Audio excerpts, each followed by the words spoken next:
Hey there, YouTube. Mercedes W210 fans. Time for a new tranny cooler line. I noticed some drips on the stock tranny cooler line.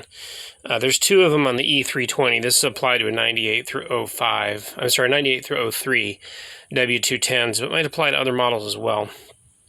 Our wagon here is 240,000 miles on it, 22 years old. It's a year 2000 model. Here's the new tranny cooler hose for the driver's side, and I'll show you both here. There's the driver's side one down there with the coil metal bend guard cover on there, and for some reason that one does not have one. I'm thinking this one may have been replaced, although it shows some seepage at the joints there, so I'm planning on replacing it, because they're both have 110,000 and at least 8 years on them, because that's how long I've owned the car.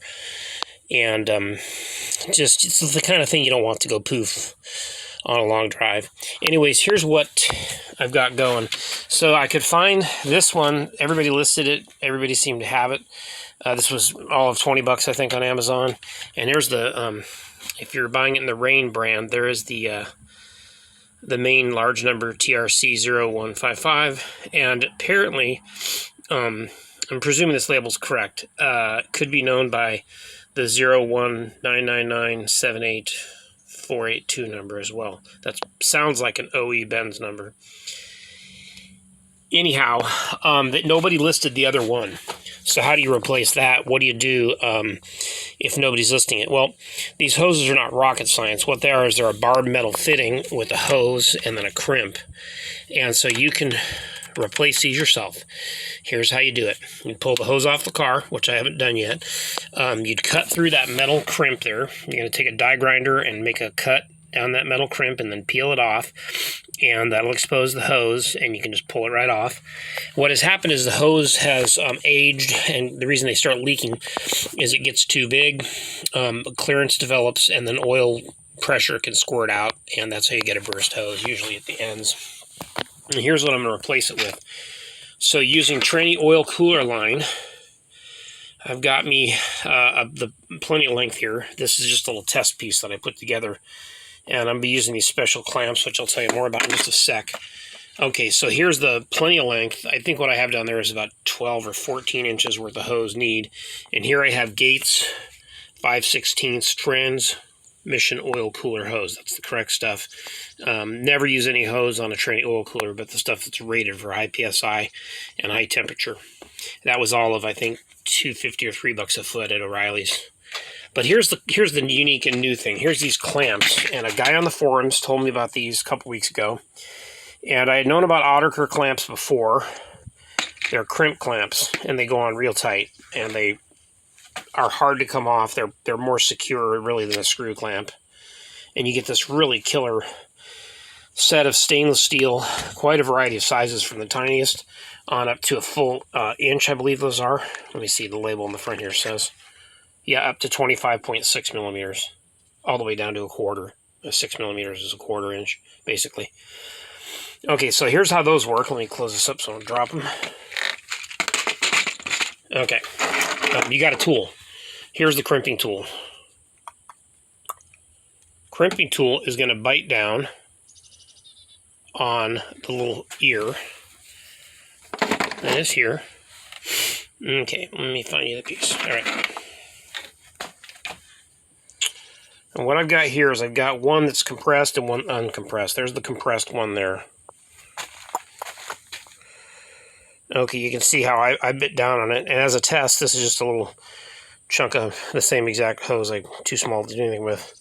I put a bolt in there, and the bolt kind of slid in and out readily. It's simulating like the barb, like when I place this over the barb fitting. And you can see, if I rotate this around, they say this clamp goes from like 12.5 millimeters to 15, I think it is. And these hoses are going to be about 14.4 millimeters by themselves. So what you're going to do is you're going to bite down on that crimp and turn it into that. Okay, pardon me, it's not really focusing well. Chalk that up to my cheap $100 smartphone. Here we go, a little better right there. Okay, so you just basically peel off the crimp, pull the old hose off, measure the old hose, cut the correct amount of new properly rated hose, and I'm going to use two crimps side by side just because there's plenty of room to do that, and why the heck not, right?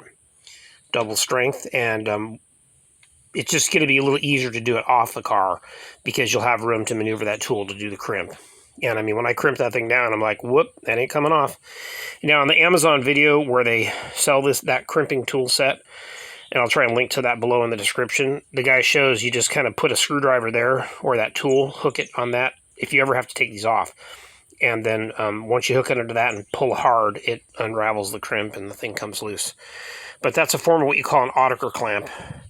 Oetiker clamps are typically the ones, they look a little different, but they're the same principle. And I've used them on CV boots before to rebuild CV axles. So I just thought that was going to be a pretty cool solution for people who, because you can always, now the one thing is you do have to buy the set of these specialty clamps on Amazon, but once you buy that kit for 25 bucks, you're going to have them for a long time. There's a lot of clamps in there. Alrighty, so there's an option for replacing tranny oil cooler hoses really on any car. This would just work on any vehicle, as long as there's a barb fitting you can get at and your metal part of your lines is in good condition, which it is here. Alrighty, well, let me pull that off the car and I'll show it all made up. Or if, in case the video cuts out because I'm going to pause it for some time, look for a part 2 for this to see the resolution. Alrighty, but I've already laid it out, so it ought to be relatively clear. Alrighty, we got the factory hose, the OE replacement hose. It's not OE, actually, it's Rain. It's aftermarket. But we got it on there. It went on pretty good. Not too much to say about that. Just a 17 for the hard line and 19 for the rotating nut that turns on the hose itself. This one didn't turn quite as quickly, so it's a little bit tight up against the frame member there. You know, I'll just keep an eye on that. It's probably one difference when you don't use OE parts is there's, you know, minor fit things. Obviously, it shouldn't be a major deal, but I'm always inspecting my vehicles at every oil change and in between times anyways. Whenever I lift the hood, I check the oil and look around. So, should be good. The clamps all, or the it all spun on tight and tightened up nice. And now it's time to conquer that side. I thought I'd go over a couple tool ideas here, though. So when you're doing this, you're probably going to want to have on hand your 17 and 19 millimeter wrenches, some brushes, maybe to clean any crust away from the area where you're screwing off the old house, putting on the new one. And then some plugs. Those are handy, so not too much ATF falls out and gets all over the place and makes a horrible mess. I didn't see much coming out. I did carefully plug them, but I probably didn't even lose an ounce to do that side, so I'm not that worried. That won't even amount to anything on the checking the level later. And keeping the old hose. Okay, so I think that's a good idea. If you have an old parts bin, you can throw it in. Yes, it's a greasy, nasty mess, but a person could reuse that. In other words, you could actually cut the hose, the old hose, reuse the barbed ends. They're metal. As long as they're not corroded, they're reusable. So that could be a rebuilt hose for future contingencies. And the other installation note here is if you're doing this on a W210, remove the fan. It gives you room to work. Okay, so the fan comes out with one electrical connector and a few clips at the top that hold it, and voila, you have plenty of room. And I wasn't even able really to see clearly that was leaking there till I removed the fan. But I know these hoses are old, and I'm in here, so I might as well do it. Alrighty, when I come back, I should have that hose made up with those new clamps. Alright, wish me well. Alright, the hose is off the car. I've started with the cut with the die grinder. The powered die grinder there. Use the plug-in kind because they're more powerful. And we're going to cut through both crimps. Probably have to do both sides. And then peel them off. And then we'll use the clamps. And that's the next phase. Alright, so stay tuned. Okay, now I've made the die grind cut on both sides. 180 degrees opposite each other. And I'm peeling away the crimp. And you just take a flat screwdriver in there and peel that away, and then the hose will pop off. And this hose doesn't look real bad to me. It was seeping, but it's not super brittle, and it probably wasn't going to fail. It was probably just going to sit there and seep for quite a while. So it's definitely a judgment call here. If I could have found this hose brand new for 20 bucks on Amazon, probably would have, or FCP Euro or Out of House AZ or something, then that probably would have been a quicker and more cost-efficient way to do it. But it's kind of fun to rebuild things and use, do a form of automotive recycling is the way I look at it. And I always like getting new gadgets and tools and such. So anyhow, that's one option. Let me peel that off there. We'll look at the hose barbs. Okay, so very interesting. Got it all apart. The hose was starting to deteriorate right there. I see the rubber has peeled away and all we see is braiding. And that was quite a ways in on the crimp. But the nose, the barb fitting, let me see, it was like that. So make your own judgment call as to whether you, and the cut, that was from me cutting through the barb and it nicked into the actual cover of the hose.